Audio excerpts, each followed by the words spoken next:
ઠાસરા ખાતેની ધી જેમ દેસાઈ હાઈસ્કૂલ ખાતે ધોરણ 10 માં અભ્યાસ કરતા એક માતા પિતા વિહોણા વિદ્યાર્થીએ અથાગ મહેનત કરી પોતાના દાદા દાદીને ઘરકામમાં મદદ કરી સાથે સાથે અભ્યાસમાં ખૂબ જ રસ લઈ પોતાની શાળામાં દ્વિતીય ક્રમાંક મેળવ્યો છે। ઠાસરા ખાતે રહેતા ચૌહાણ નરસિંહ કુમારે પોતાના માતા પિતા ના હોવા છતાં પોતાના દાદા વનમાળીદાસ તથા દાદી જશોદાબેન સાથે રહી ઠાસરાની ધી જેમ દેસાઈ હાઈસ્કૂલમાં અભ્યાસ કરી ધોરણ 10 માં 92% મેળવી ક્ષત્રિય સમાજનું તેમજ ઠાસરાનું ગૌરવ વધારેલ છે। તેઓએ ગણિતમાં 84, વિજ્ઞાનમાં 95, સમાજમાં 98, અંગ્રેજીમાં 91, સંસ્કૃતમાં 96 અને ગુજરાતીમાં 88 માર્ક મેળવેલ શાળામાં બીજા નંબરે ઉત્તીર્ણ થયેલ છે।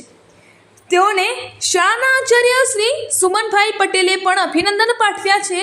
તેઓને સામાજિક અગ્રણી અને પંચમહાલ લોકસભાના ઉમેદવાર જીતુભાઈ સેવાકે રૂબરૂ મળી ઉજ્જવળ ભવિષ્યની શુભકામનાઓ પાઠવેલ છે। મારું નામ ચૌહાણ નરસિંહ કિરણભાઈ છે। હું ઠાસરા ગામની જેએમ દેસાઈ હાઈસ્કૂલમાં અભ્યાસ કરું છું।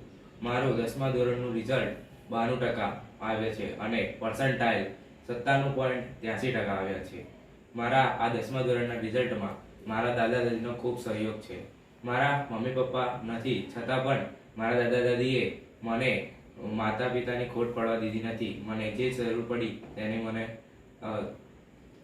જરૂર પડી તે વસ્તુ મને લઈ આપી છે। મારા શિક્ષણ કાર્યમાં મારા શિક્ષક મિત્રો અને મારા આ ખાસ મિત્રોએ પણ ખૂબ જ સહયોગ કર્યો છે મારો, અને હું મારા આ 10મા ધોરણના રિઝલ્ટથી ખૂબ જ ખુશ છું। અને આવનારા જે વિદ્યાર્થીઓ 10મામાં આવવાના છે તેમને હું એટલું જ કહેવા માંગીશ કે જો શરૂઆતથી જ આપણે કારકિર્દી કરીએ તો ખૂબ મહેનતથી આપણે સારું પરિણામ લાવી શકીએ છીએ। ધન્યવાદ।